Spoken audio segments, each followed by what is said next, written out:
Bonsoir à tous, bienvenue sur La Première, il est 19h30. Voici les titres de votre journal d'information de ce 12 juillet 2018. Un an d'échouement du quai Trader sur le récif du Rang. Retour sur 12 mois d'opérations titanesques engagées par l'État et sur les perspectives d'enlèvement définitif de l'épave. Nous en parlerons avec Jean-Louis Fournier. Bonsoir. Bonsoir. Vous êtes le commandant de la zone maritime et capitaine de vaisseau. On se retrouve dans quelques minutes. Explosion de couleurs ce jeudi, place de la Marne à Nouméa, 17 communes, 200 exposants, 30 tonnes de marchandises proposées par les femmes de la province Nord. Artisanat, saveur, bonne humeur et convivialité. L'agriculture en province des îles, la saison des plantations des ignames, mais aussi la culture de la pomme de terre. À Lifou, une structure est dédiée à la promotion des produits Made in Jéhu. Madame, Monsieur, bonsoir. Un an déjà que le porte-conteneur quai Trader s'est échoué sur le récif du Rang. Page spéciale dans ce journal sur cet accident à la fois industriel et écologique. Avant de parler des opérations de sauvetage et de réparation avec notre invité, direction Lifou où se déroulait ce matin une réunion. Les coutumiers luttent contre le silence et l'oubli. Ils s'interrogent sur les responsabilités dans cette affaire. Voyez le reportage de Philippe Kunzmann. Evanès Boula, président du conseil coutumier Jéhu, au nom de tous, demande la transparence et en filigrane, une prise en compte réelle des populations. Un an après le naufrage du quai Trader, les débris continuent d'arriver sur les côtes loyaltiennes et les questions sans réponse sont nombreuses. Garants de la terre et protecteurs des hommes, les coutumiers de Lifou veulent mettre la pression sur les responsables et connaître la vérité. Nous allons mettre en place à partir de demain, puisque nous avons rendez-vous avec les 2 sénateurs, pour mettre en place un collectif, une cellule de crise, on va dire comme ça, pour suivre cette affaire-là aux côtés de nos institutions et au niveau du pays en général, puisque la Calédonie n'est pas une poubelle pour tous ces multinationales qui viennent faire du commerce et qui oublient qu'il y a des gens qui vivent dans les îles et en général en Nouvelle-Calédonie. Lifou, Tiga, Maré, Ouvéa, toutes les îles ont souffert de ce que l'on considère ici comme une catastrophe majeure. Et le naufrage n'est pas terminé. Et pour défendre un héritage jusque-là préservé, l'appel est lancé aux autorités coutumières voisines. Cette cellule de crise doit être mise en place et nous demandons la complicité des coutumiers de Marais, de Yaï, de tirer dans le même sens et surtout qu'on ne se trompe pas d'ennemis. C'est que là pour l'instant la pollution est toujours dans nos côtes et que nous voulons une transparence et comment est-ce qu'on va encore attendre un an à ramasser des détritus. C'est un petit peu ça l'inquiétude des coutumiers dont nous faisons partie pour justement secouer le cocotier comme on dit quoi. Une parole du petit chef dite avec le sourire, accompagnée d'un courrier remis à Patrice Larope, commissaire délégué en province des îles. Un entretien d'1 heure pour renforcer le partenariat et améliorer la transparence. Jean-Louis Fournier, bonsoir, rebonsoir. Les responsabilités dans cette affaire, l'enquête va être close puisqu'un an après, un rapport doit sortir. Est-ce qu'on en sait davantage ? Alors malheureusement, le rapport n'est pas encore sorti, mais l'État du pavillon, qui est Malte, a exactement 1 an pour pouvoir sortir ce rapport et doit le publier. Il sera publié de façon officielle et tout à fait ouverte sur un site internet. Donc dès demain, puisque demain c'est 1 an. Alors on veille comme vous l'attente de ce rapport. Hein.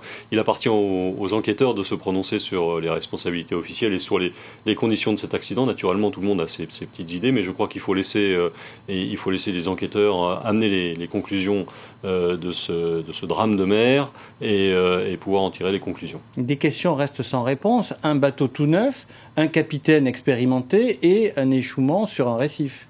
Voilà, je crois que vous avez tout dit. Ce que vous avez peut-être oublié de dire, c'est qu'on est dans le Pacifique Sud et qu'il y a ici des conditions qui sont tout à fait extraordinaires. Ça n'excuse en rien cet échouement, mais ce qui est tout à fait exceptionnel, c'est ce platier qui arrive de 1500 mètres de fond pour culminer à 6 mètres en haute mer. Ça, c'est tout à fait exceptionnel. Pour autant, le coutumier disait, les débris continuent d'arriver. Alors les débris continuent d'arriver, mais ils vont s'arrêter d'arriver puisqu'il n'y a quasiment plus rien et qui devrait partir du bateau. Vous savez que sur les 782 containers, 90% de ceux-ci ont été sortis du bateau. Il en reste 13 à bord aujourd'hui. Vous savez également que malheureusement 2 des cyclones que nous avons eu à subir en Nouvelle-Calédonie sont passés sur le bateau. On va en reparler justement, restez avec nous. D'ailleurs, à l'heure où nous parlons, 5 conteneurs sur 13 sont toujours à bord et 5 sont classés produits dangereux.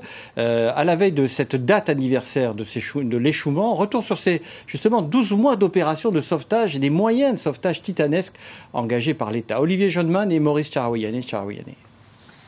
Le 12 juillet 2017, à 1h du matin, le KA Trader file 18 nœuds quand il s'échoue sur le récif du Rang, à 92 km au sud de Maré. Le plan hors sec maritime niveau 3, le plus élevé, est déclenché dans la matinée. Avions, hélicoptères et frégates sont envoyés sur place. Priorité est donnée à la sécurité des personnes et à la dépollution du navire. 1000 mètres cubes de fioul, de gazoil et d'huile diverses ont été pompés. Un hélicoptère venu d'Australie participe au déchargement des conteneurs. Il y en avait 782 à l'origine, 72 seront relâchés par l'épave, 697 seront débarqués. Aujourd'hui, il en reste encore 13 à bord, dont 5 dans la cale 1 contenant des produits dangereux. Il y a des voitures, de la résine, de l'acétone, des produits nettoyants et même des batteries. Tout cela est sous surveillance, à défaut d'être accessible. La méthodologie qui avait été mise en place jusqu'à présent, jusqu'au mois de décembre en tout cas, pour récupérer les conteneurs, qui consistait à utiliser les grues du porte-conteneur KA Trader pour soulever le panneau de cale et ensuite pouvoir extraire les conteneurs. Cette méthodologie n'est plus utilisable puisque les grues ne sont plus disponibles. Les conteneurs sont dans l'eau, dans la cale numéro 1. Donc il est actuellement impossible de récupérer ces conteneurs de la cale 1. Plusieurs tentatives pour renflouer le KA Trader ont échoué. Après le passage du cyclone Gita, l'épave est coupée en deux. Et au cyclone suivant, les deux parties entrent en collision. 29 containers disparaissent. À terre, plus de 650 personnes sont rémunérées par l'armateur pour collecter les déchets de l'épave. Une demi-tonne de boulettes d'hydrocarbures et 18 tonnes de débris divers ramassés aux îles Loyauté. Sur le récif du Rang, les opérations sont maintenant suspendues. La société de sauvetage de Shanghai réfléchit à un nouveau plan pour le KA Trader. Le plan qui vient de nous être présenté prévoit la construction d'un matériel spécifique dédié, d'un équipement conçu pour cette opération. Ça va donc nécessiter sans doute à peu près 1 an pour la construction de cet équipement, plus le temps de mise en œuvre ensuite. Le coût du chantier à venir est astronomique, mais confidentiel. L'assureur ne veut pas faire de publicité sur le sujet.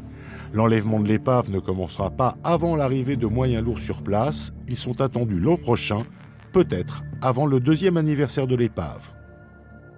Jean-Louis Fournier, le KA Trader, on a entendu le haut-commissaire parler d'un plan de sauvetage adapté. Est-ce que vous pouvez nous en dire davantage ? Oui, je peux vous en dire un peu plus. D'abord, ce plan devra être validé par l'État et par un certain nombre d'experts. Ce plan consiste à pouvoir s'approcher de ce bateau qui est en haute mer en ayant des moyens suffisamment conséquents pour pouvoir y travailler dans la durée et récupérer ces 2 morceaux de coque. Donc ça nécessite la construction d'une barge de très grande dimension et qui pourra être en sécurité à côté de ce bateau.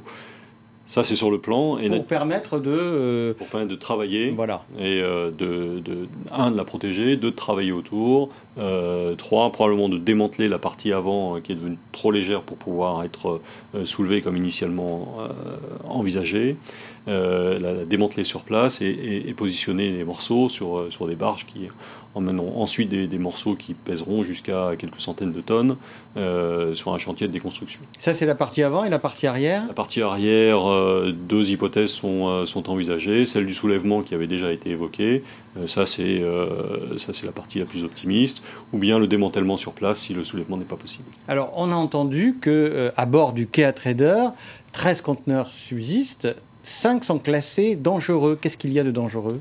Alors, je crois que ça a été dit dans le reportage, il y a des acétones, des batteries, des voitures qui sont considérées comme produits dangereux. Vous savez que tous les produits qui sont transportés sur un bateau sont classés, et à partir du moment où il y a un risque, quelle que soit la nature du risque qui est identifié, il rentre dans la catégorie des produits dangereux.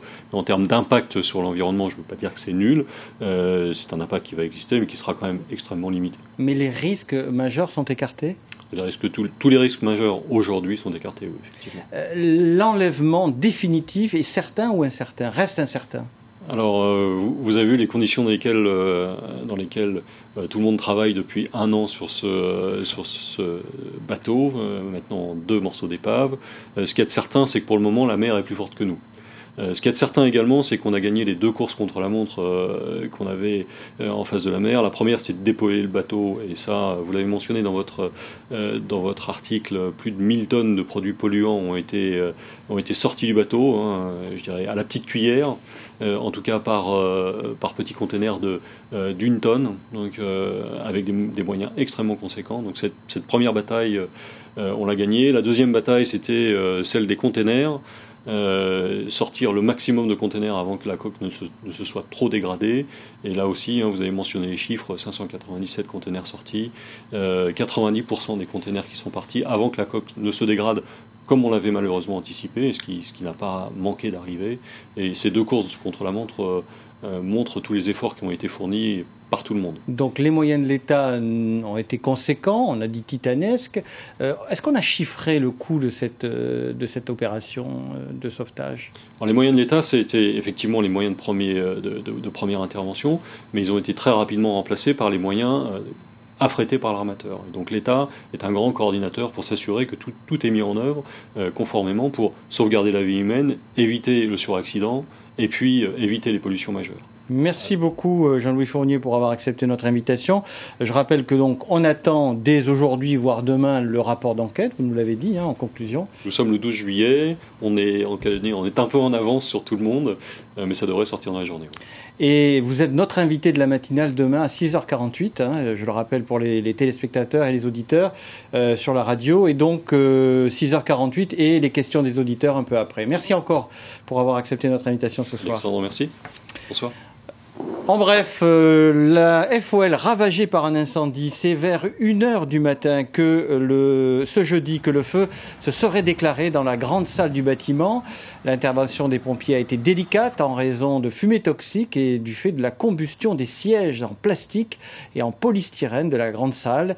Une enquête est en cours sur l'origine du sinistre. On écoute Pierre Ouellepa, le président de la FOL, au micro de René Mollet.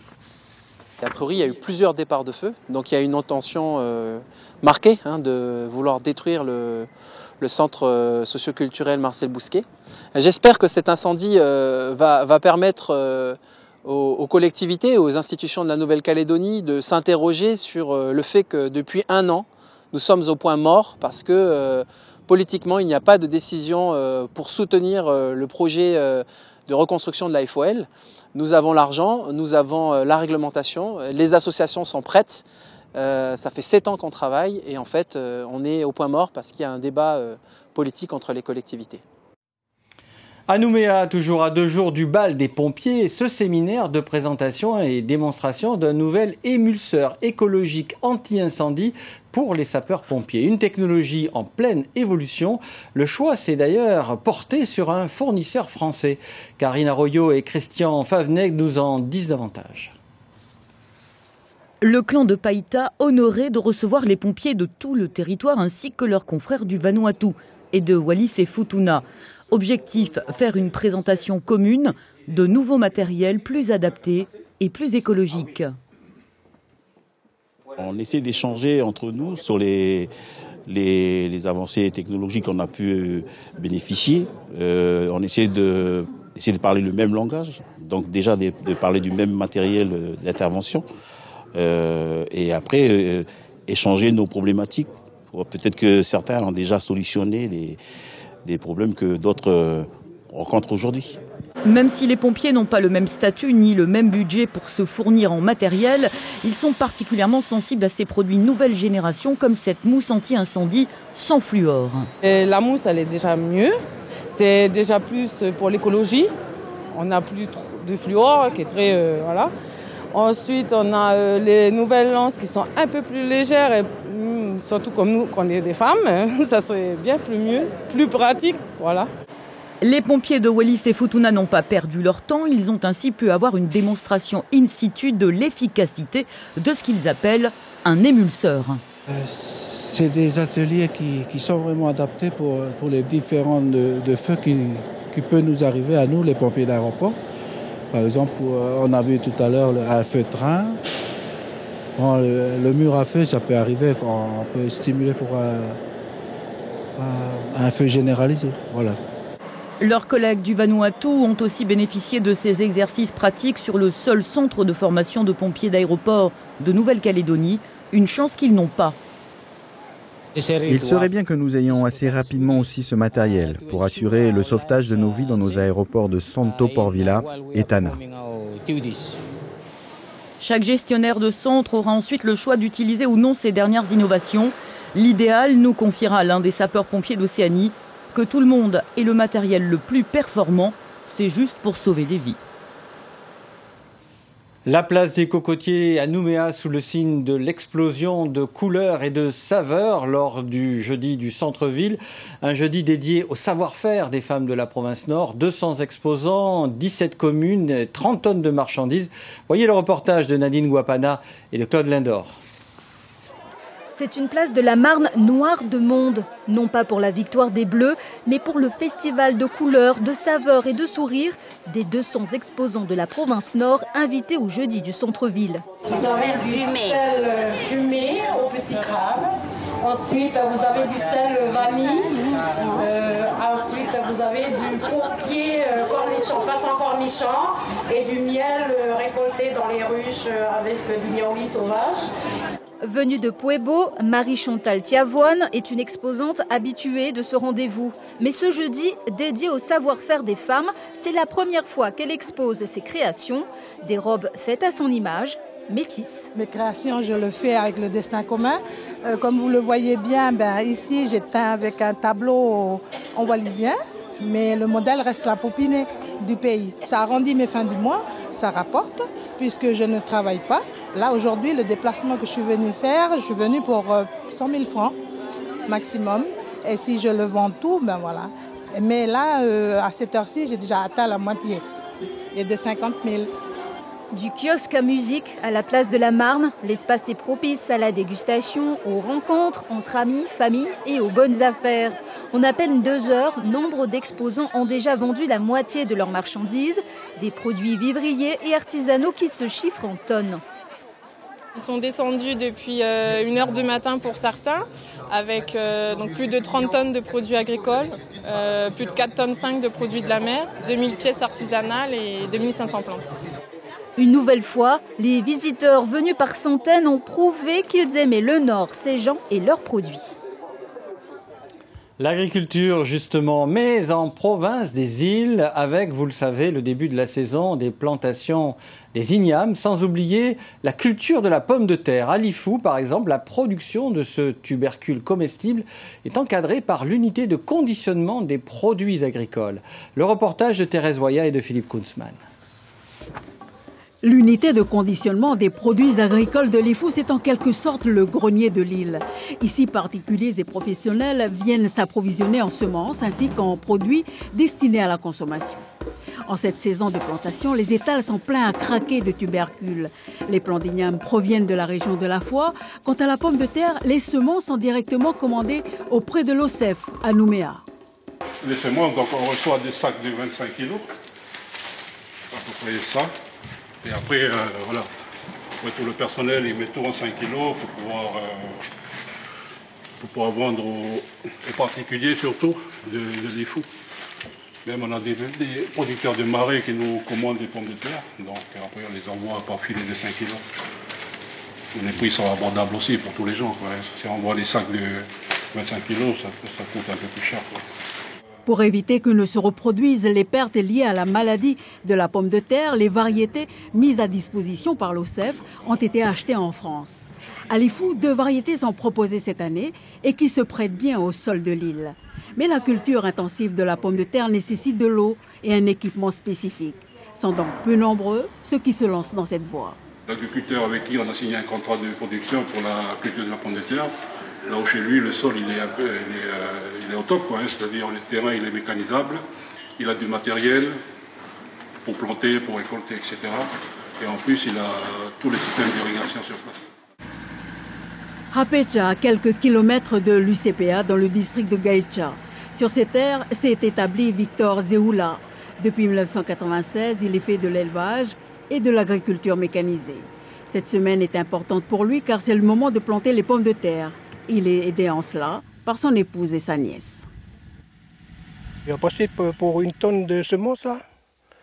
On va avoir dans les 8 ou 9 tonnes de production, oui. Et vous écoulez essentiellement à l'UCPA? Rien que pour eux. On a signé un contrat de travail. C'est des contrats de travail que je fais avec eux. Soit avec les pommes de terre, les patates, les ignames. La récolte est prévue pour novembre. Rachetée par l'UCPA, la production n'alimentera que le marché local. À Lifou, la consommation annuelle de pommes de terre est estimée entre 150 et 200 tonnes. Autant dire que l'agriculteur peut encore ouvrir des parcelles comme celle-ci. Tout de suite à suivre après ce journal, un rendez-vous à ne pas manquer. Diplomatie et échanges commerciaux au menu de questions à venir ce soir après le journal. Donc, émission animée par Valérie Jonot. Bonsoir Valérie, comment s'annoncent ces débats ou plutôt ces débats? Oui, bonsoir Alexandre. Alors, quelle place pour la Calédonie dans le monde après 2018? Pour ce premier débat, 2 invités seront là. Il s'agit de Caroline Machereau de l'UC et de Philippe Blaise des Républicains calédoniens. Ils exposeront leur vision des relations extérieures internationales, une compétence partagée entre la Nouvelle-Calédonie et la France depuis l'accord de Nouméa. La Calédonie a-t-elle une voix dans les organisations de la région et au-delà? Existe-t-il une diplomatie calédonienne? Des questions dans ce premier débat. Et en seconde partie d'émission, eh bien, nous parlerons des stratégies commerciales dans la zone après 2018. Et là, c'est Charles Wachetine de l'UNI et Nicolas Mesdorf de Calédonie ensemble qui nous rejoindront. Ils s'exprimeront notamment sur l'axe Indo-Pacifique défendu par le président Macron le 5 mai dernier. C'était au Théâtre de Lille. Question à venir, c'est également une émission avec des analyses et des synthèses et elles seront présentées par Angélique Souche. On se retrouve donc à 20h sur la première, bien sûr. Merci beaucoup Valérie. Bon débat avec vos invités. Voilà, c'est la fin de votre journal d'information. Merci de votre fidélité. Quelques rendez-vous avant de se quitter demain.